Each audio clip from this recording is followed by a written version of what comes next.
जोड़ो यात्रा जारी है और फिलहाल इस वक्त देखिए पूर्व डिप्टी सीएम सचिन पायलट संबोधित कर रहे हैं नुक्कड़ सभा में आपकी टीवी स्क्रीन पर। प्यार मोहब्बत की बात करें और आपस में ये उदाहरण स्थापित करें कि पूरी दुनिया हमारा लोहा माने कि भारत और राजस्थान के लोग आपस में प्रेम प्यार करते हैं।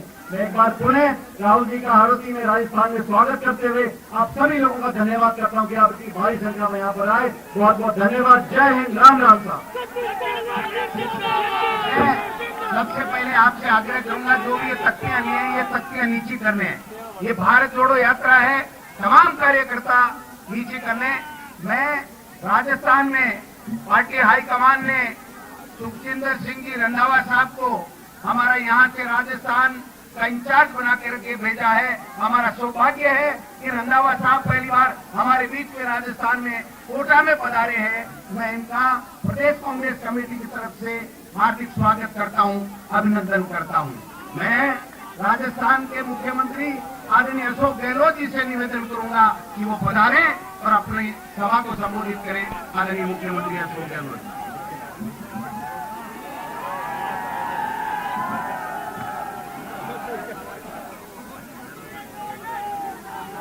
हमारे महबूब नेता आदरणीय राहुल गांधी जी, कृषि वेणुगोपाल जी, हमारे नवनियुक्त प्रभारी राजस्थान के वरिष्ठ नेता पंजाब के सुखविंदर सिंह जी रंधावा साहब, राष्ट्रीय महामंत्री रणदीप सिंह सुरजेवाला साहब, प्रदेश कांग्रेस के अध्यक्ष गोविंद पाठा जी, सचिन पायलट जी, हमारे वरिष्ठ नेता राजेश धालीवाल जी, जिला अध्यक्ष शरण मीणा जी, गुड्डू जी, तमाम हमारे मंच के उपस्थित बुजुर्गों, भाइयों और बहनों, नौजवान साथियों, सबसे पहले मैं आप सबकी ओर से और प्रदेशवासियों की ओर से राहुल गांधी जी का मैं स्वागत करता हूँ। और मैं कहना चाहूँगा कि यात्रा आजादी के बाद में सबसे बड़ी और बहुत कठिन यात्रा है। आप देख रहे हैं, आपने अनुभव किया होगा क्योंकि आपने कई लोग सुबह 6 बजे प्रारंभ होते यात्रा के अंदर भागीदारी निभाते हैं। तो लेकिन कोने कोने से लोग आ रहे हैं, राजस्थान के दूर दराज से, जैसलमेर से, बाड़मेर से भी आते हैं, बीकानेर से भी आते हैं, जोधपुर से भी आते हैं और जोधपुर या करौली क्यों नहीं हो, चारों ओर से राजस्थान के लोग आ रहे हैं और भागीदारी निभा रहे हैं। क्योंकि मकसद भी ऐसा ही है, ये मकसद में मामूली नहीं है। आज पूरा मुल्क चिंतित है जिस प्रकार मोदी जी ने, एनडीए गवर्नमेंट ने इतना पैदा कर रखा देश के अंदर। आज जो माहौल बना रखा है वो माहौल बहुत खतरनाक माहौल है, इसको समझ नहीं आ सकता है। पूरे देशवासी समझ रहे हैं और किसी का घमंड हम नहीं चलता है राजनीति के अंदर। लोकतंत्र में तो पक्ष होता है, विपक्ष भी होता है और ये लोग विपक्ष को बर्दाश्त नहीं करना चाहते हैं। ये लोग चाहते नहीं कोई असमझ व्यक्त करे, आलोचना करे हमारी। राहुल गांधी जी ने जो बीड़ा उठाया है, ये पूरे देश की आवाज बन के निकले हैं। महंगाई की मार सब पे पड़ रही पूरे देश का, बेरोजगारी भयंकर है, नौकरी लग नहीं रही है। आप जानते हो मैं राजस्थान में 3,55,000 नौकरी दे रहे हैं। शायद ही ऐसा कोई राज्य होगा जैसी नौकरी लग रही है। तो मैं वो कहना चाहूंगा, मुद्दा क्या है? महंगाई का है, बेरोजगारी का है और क्या मुद्दा है? प्यार का, मोहब्बत का, भाईचारे का संदेश है। ये संदेश जो है इस सरकार को झुका के रहेगा। जिस प्रकार से हम घमंड में चल रहे हैं, कोई आलोचना करता है, पत्रकार, लेखक या साहित्यकार या कोई आम आदमी, तो सीधा जेल जाओ आप। राज जो किया आपने, देश छोड़े आपने। कितने लोग जेलों में होंगे किसी को नहीं मालूम। इससे बहुत ही चुनौती देश के सामने है। मुकाबला करने के लिए राहुल गांधी का कारवां निकल पड़ा है। पूरे देश का आप देख रहे हैं, आप सोशल मीडिया के अंदर राष्ट्रीय मीडिया बाइकाट कर रहे हैं इस यात्रा का। बताइए आप, कितनी शर्म की बात है। अधिकांश लोग बाइकाट कर रहे हैं, बहिष्कार कर रहे हैं। ये मीडिया की ड्यूटी है कि वो चौथा स्टंप कहना था लोकतंत्र के अंदर। चौथा स्टंप का मतलब बहुत बड़ा होता है, मायने रखता है। मैं उनको पूछना चाहूंगा, क्या आप सामाजिक सरोकार नहीं निभाओगे? क्या आप निभा रहे हो ईमानदारी से? नहीं निभा रहे लोग। विकायगत चौथा स्टंप हासिल, इसलिए मैं हर व्यक्ति को, हर नागरिक को, राजस्थानवासी को उठ खड़ा हुआ है। और राहुल जी, आज आपको राजनेता से जन नेता बनने जा रहे हैं राजस्थान के अंदर। मैं दावे के साथ कह सकता हूँ आपको, पूरे प्रदेश के अंदर राहुल गांधी की यात्रा को लेके स्वागत हो रहा है। राहुल गांधी की यात्रा को लेके विश्वास जमा है कि जो कहते हैं वो करते हैं। इनका डरो मत, इसके मायने होते हैं। राहुल गांधी हर बात का मायने होता है, समझ लिया करो आप। इसलिए मैं कहना चाहूंगा आपको, आप लोग, मुझे खुशी है कि आप लोग बता रहे हो। इतनी बड़ी तादाद के अंदर कॉर्नर मीटिंग है, सर्दी का वक्त है, तभी कोई कमी नहीं रख रहे हैं। मैं आप सबका शुक्रिया अदा करता हूँ और लंबी बात नहीं कहता हूँ। इसलिए कहना चाहूंगा, राहुल जी आपको विश्वास दिलाते हैं राजस्थान की धरती से, आप निश्चित रहे। पूरा प्रदेश की भावना वही है जो आपकी भावना है।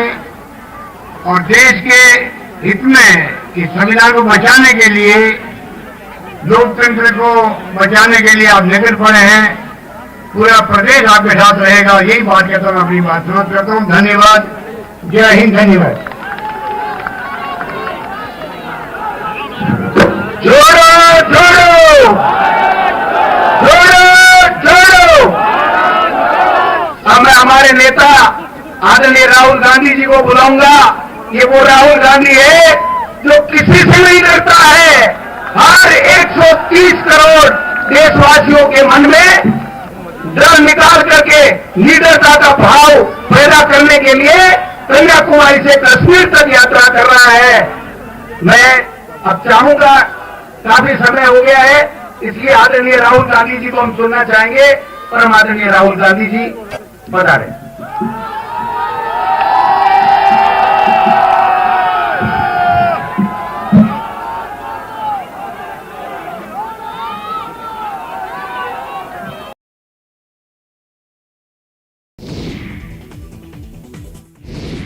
शेखावाटी में हवेलियों और पुराने गढ़ों को निहारने के लिए आने वाले देशी विदेशी पर्यटक अब यहां एग्रो टूरिज्म का आनंद भी ले सकेंगे। पर्यटन विभाग के मोटिवेशन के बाद झुंझुनू जिले के किसान एग्रो टूरिज्म की ओर रुख कर रहे हैं। राज्य सरकार की ओर से एग्रो टूरिज्म में शिथिलता के बाद अब जिले के किसान अपने खेतों में देशी विदेशी पर्यटकों के लिए झोपड़े तैयार कर रहे हैं। अब शेखावाटी में आने वाले पर्यटक ग्रामीण परिवेश, सभ्यता, संस्कृति और ग्रामीण कल्चर से रूबरू हो सकेंगे। ग्रामीण पर्यटन को बढ़ावा देने के लिए राज्य सरकार ने खेतों में बने 2 पड़ों और बगीचों तक पहुंचने के लिए 30 फीट चौड़े रास्ते की बाध्यता खत्म कर दी है, जिसके बाद बड़ी संख्या में किसान एग्रो टूरिज्म की ओर रुख कर रहे हैं। बुढ़ाना के किसान जमील पठान ने अपने खेत में पर्यटकों के लिए एग्रो टूरिज्म की एक वाटिका तैयार की है। जमील पठान ने बताया कि शेखावाटी में आने वाले देशी और विदेशी पर्यटक एग्रो टूरिज्म इसके बाद केरला, कर्नाटक, तेलंगाना, आंध्रा, महाराष्ट्र, मध्य प्रदेश और अब राजस्थान से निकली है। और ये श्रीनगर में जाकर जो हमारा तिरंगा है, इसको हम श्रीनगर में जाकर लहराएंगे।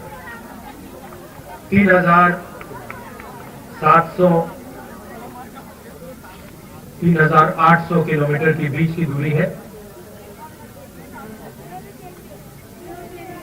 शुरू किया था तो हम सबको लगा था कि ये काफी मुश्किल सफर होगा, आसान नहीं होगा। 3,700 किलोमीटर चलना आसान नहीं होता है। पहले धूप थी, बारिश हुई, आंधी आई, अब थोड़ी ठंड हो रही है। मगर अजीब बात यह है कि ये सफर मुश्किल नहीं है, काफी आसान है। आप हमारे यात्रियों से पूछिए, जो भी इस यात्रा में चल रहा है, 25-26 किलोमीटर हम चलते हैं, 7-8 घंटे चलते हैं, मगर थकान किसी को नहीं होती। और शुरुआत से मैं सोच रहा हूं कि इसका कारण क्या है। आमतौर से 5-10 किलोमीटर चलते हैं, थकान हो जाती है, मगर इसमें हम 25-26 चल रहे हैं, थकान नहीं हो रही। उसका कारण है कि आप लोगों ने, हिंदुस्तान की जनता ने इस यात्रा को अपना प्यार, अपना समर्थन और अपनी पूरी शक्ति दे दी है। और आपने हमारी मदद की है, हमारा काम आसान बनाया है। तो इसके लिए भी मैं आप सबको दिल से धन्यवाद करना चाहता हूं। यात्रा का लक्ष्य मैं आपको बताना चाहता हूं। हिंदुस्तान एक लोकतांत्रिक देश है। इसमें अलग अलग संस्थाएं लोकतंत्र की रक्षा करती हैं।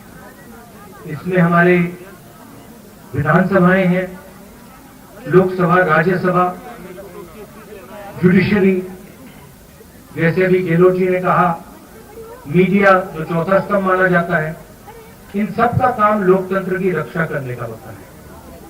मगर आज के हिंदुस्तान में बीजेपी ने, आरएसएस ने इन सब को दबा दिया है और इन सब के अंदर अपने लोगों को इन्होंने बैठा दिया है। पार्लियामेंट में हम भाषण करना चाहें, चाहे वो नोटबंदी के बारे में हो, चाहे वो जीएसटी के बारे में हो, किसान बिल के बारे में हो, चाइना जिसने हमारी जमीन ले ली उसके बारे में हो, हमारा माइक ऑफ कर दिया जाता है, हमें बोलने नहीं देते। हम चिल्लाते रहते हैं पार्लियामेंट हाउस में, वीडियो कैमरा हमारी ओर आता ही नहीं। स्पीकर राजस्थान के हैं, लोकसभा टीवी को उनका चेहरा बहुत अच्छा लगता है, 24 घंटा उनका चेहरा दिखाते रहते हैं। और जो हम कहते हैं वो कोई सुन नहीं पाता है। इसलिए हमने सोचा कि हमारे लिए एक ही रास्ता है, इन सड़कों पे चलकर आपसे बातचीत कर आपको जो हिंदुस्तान की सच्चाई है वो बताना। तो ये है लक्ष्य यात्रा का। अभी गहलोत जी ने एक बात बोली और मैं उनसे सहमत हूं, मगर मैं उसमें एक चीज जोड़ना चाहता हूं। गहलोत जी ने कहा कि जो हमारे मीडिया है वो अपना काम नहीं कर रहे हैं, जो चौथा स्तंभ का काम होता है, जिम्मेदारी होती है, उसको पूरा नहीं कर रहे। वो सही बोल रहे हैं, मगर यहाँ जो हमारे मीडिया के मित्र आए हैं, और मैं यहाँ कहना चाहता हूँ क्योंकि जो भीड़ में है, आपको गलतफहमी नहीं होनी चाहिए, ये इनकी गलती नहीं है। ये अपना काम करने की कोशिश करते हैं, ये रिपोर्टिंग करने की कोशिश करते हैं, मगर इनके जो मालिक हैं इन्होंने इनके पीछे एक लगाम सी बांध रखी है, वे अपना काम पूरा नहीं कर सकते हैं। तो गलती इनकी नहीं है, जरूर ये थोड़ा और कर सकते हैं और करना चाहिए, मगर इनका कंट्रोलर, इनका रिमोट कंट्रोल, जैसे टीवी का रिमोट कंट्रोल होता है, वो इनके, देखिए मुस्कुरा रहे हैं, वो इनके हाथ में नहीं है, उनके जो मालिक हैं उनके हाथ में है। और सरकार में जो आपका दिल्ली में राज करते हैं उनके हाथ में। तो ये मैं अशोक गहलोत जी की बात को थोड़ा बढ़ावा देना चाहता था। हिंदुस्तान के सामने 2-3 बड़े मुद्दे हैं। सबसे बड़ा मुद्दा बेरोजगारी का और महंगाई का। जो रोजगार देने का सिस्टम है, वो जो स्मॉल और मीडियम बिजनेस चलाते हैं, जो छोटे व्यापारी होते हैं, वो लोग देते हैं रोजगार। जो अरबपति होते हैं, 3-4 अरबपति हैं हिंदुस्तान में, वो रोजगार नहीं देते। और जब नरेंद्र मोदी जी ने नोटबंदी की और जीएसटी, गलत जीएसटी लागू की, तो जो छोटे व्यापारी हैं, जो स्मॉल और मीडियम बिजनेस चलाते हैं, जो देश को रोजगार देते हैं, उनकी रीढ़ की हड्डी टूट गई। और सच्चाई आज ये है कि देश अगर चाहे भी अपने युवाओं को रोजगार नहीं दे सकता। तो सबसे बड़ा मुद्दा देश के सामने ये है। दूसरा मुद्दा महंगाई है। इंटरनेशनल मार्केट पे पेट्रोल और डीजल के दाम ऊपर जाएं या नीचे जाएं, हिंदुस्तान में पेट्रोल और डीजल के दाम ऊपर ही जाते हैं। चाहे कुछ भी हो जाए, इंटरनेशनल मार्केट में तेल के दाम गिर जाए, मगर उसका फायदा हिंदुस्तान के गरीब लोगों को नहीं मिलता। फायदा 3-4 बड़े उद्योगपतियों को मिलता है। आपको याद होगा यूपीए के समय पेट्रोल के दाम 60 रुपए के थे। याद है आपको? याद है? 60 रुपए के थे। आज क्या है? आज 107 रुपए। तो आपको यह सवाल पूछना है कि जो पैसा है जो आपके जेब में से निकल रहा है ये कहां जा रहा है, ये किसकी जेब में जा रहा है?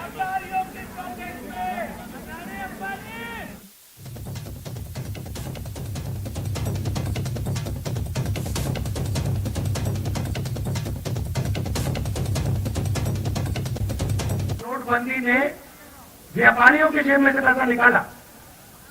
ये चुने हुए 2, 3, 5 लगा लो, ये 4-5 उद्योगपति हैं हिंदुस्तान में। इनको सब एयरपोर्ट मिलते हैं, रेलवे इनको मिलेगी, प्राइवेट ये BHEL, HL, ये सब जो सरकारी कंपनियां हैं एक एक करके इनको मिलेंगी। इंफ्रास्ट्रक्चर का काम ये करते हैं, अनाज का स्टोरेज का काम ये करते हैं, बिजली का पावर जनरेशन का काम ये करते हैं। तो सारा का सारा फायदा इन्हीं 4-5 लोगों को जाता है। आजकल प्रधानमंत्री जी सेना की बात करते हैं। जो भी कॉन्ट्रैक्ट्स, हथियार के कॉन्ट्रैक्ट्स हैं, वो सारे के सारे इन्हीं 4-5 लोगों को जाते हैं। तो पूरा का पूरा फायदा 4-5 लोगों को हो रहा है। वो लाखों करोड़ रुपए कर्जा ले सकते हैं, उनका 1 सेकंड में कर्जा माफ हो जाता है। और अगर हमारा किसान 50,000 रुपए का कर्जा माफ करना चाहे, 1 लाख रुपए का कर्जा माफ करना चाहे, तो ये लोग उसका कर्जा नहीं माफ कर सकते। हमने आपसे वायदा किया था, आपको याद होगा कि किसानों का कर्जा माफ होगा। याद है आपको? याद है। किया ना? तो जो हम कहते हैं हम करके दिखा देते हैं। हमने कहा था किसानों का कर्जा माफ होगा। 22 लाख किसानों का कर्जा माफ किया। आज हम चाय पी रहे थे सुबह, किसान के घर में हमने चाय पी। किसान आया, मुझसे गले लगा और मुझसे कहा कि राहुल जी, आपने हमारा कर्जा माफ किया, आपने हमारी जिंदगी बदल दी, इसलिए मैं आपको दिल से धन्यवाद करता हूं। और ऐसे 22 लाख लोग हैं, 22 लाख लोग हैं। 8 लाख किसान हैं राजस्थान में जिनको बिजली का बिल देना नहीं पड़ता, 1 रुपया नहीं देना पड़ता।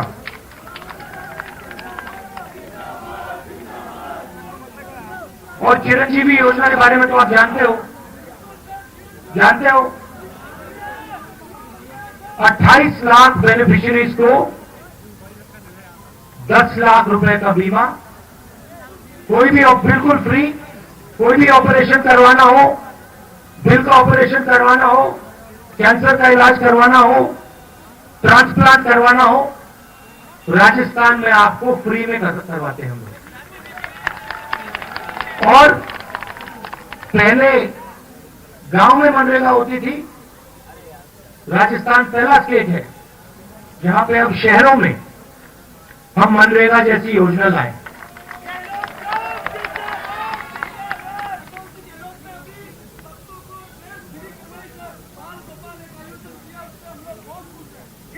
ठीक है, मगर तो हम जो कोशिश कर सकते हैं, ये काम हमने छत्तीसगढ़ में भी किया, मध्य प्रदेश में भी किया, पंजाब में भी किया था। हम जो कर सकते हैं हम करते हैं। मगर दुख की बात है कि जो दिल्ली की सरकार है वो गरीबों पर, छोटे व्यापारियों पर, किसानों पर, मजदूरों पर 24 घंटा आक्रमण करती है। मैं आपको एक और उदाहरण देता हूं, आपके स्टेट का उदाहरण देता हूं। यहां पे आपका सिंचाई का प्रोजेक्ट था, 13 डिस्ट्रिक्ट में पानी लेने का, ERC सॉरी, ठीक है, ईस्टर्न राजस्थान कैनाल प्रोजेक्ट, जिससे 13 डिस्ट्रिक्ट्स को सिंचाई का और पीने का पानी मिलता।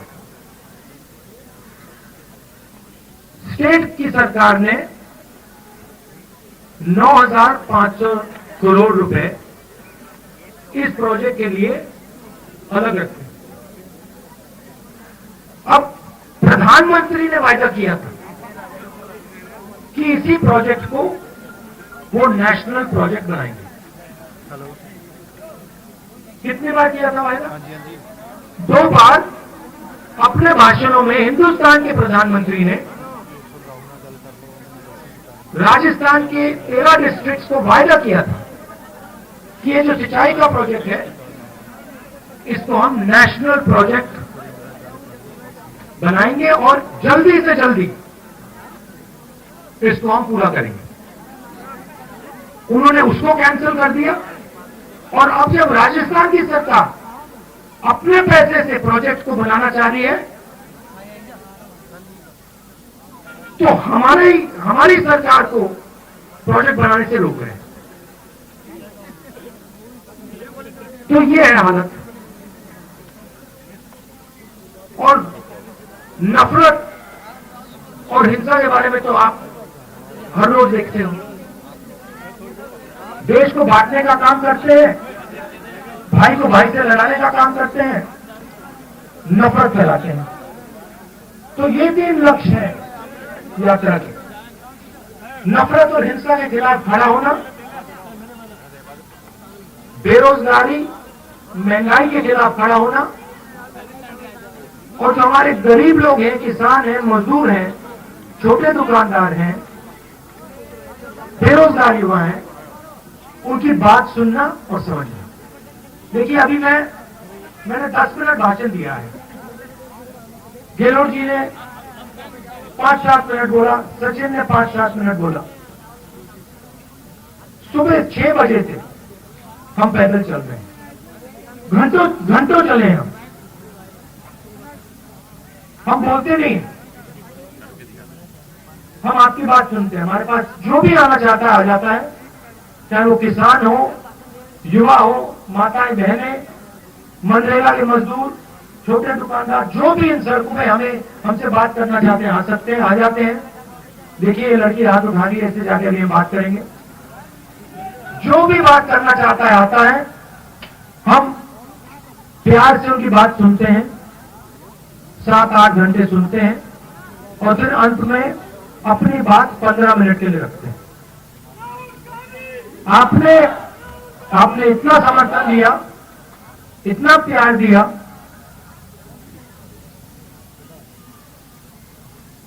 मैं आपको मतलब बता ही नहीं सकता हूं। और सिर्फ राजस्थान में नहीं, हर स्टेट में मैं आपको बता नहीं सकता कितने लोगों ने हमारी मदद की, कितने लोगों ने पानी दिया, कितने लोगों ने चाय पिलाई, कितने लोगों ने, जो हमारे लोग गिरे, किसी को चोट लगी, कितने लोगों ने मदद की, पट्टी बांधी, अस्पताल तक ले गए। तो पूरे हिंदुस्तान ने इस यात्रा की मदद की है, प्यार दिया है। तो इसके लिए मैं आपको दिल से धन्यवाद करना चाहता हूं और आपका एक बार फिर, रात के समय आप आए, एक बार फिर आपको इसके लिए भी धन्यवाद करना चाहता हूं। नमस्कार, जय हिंद।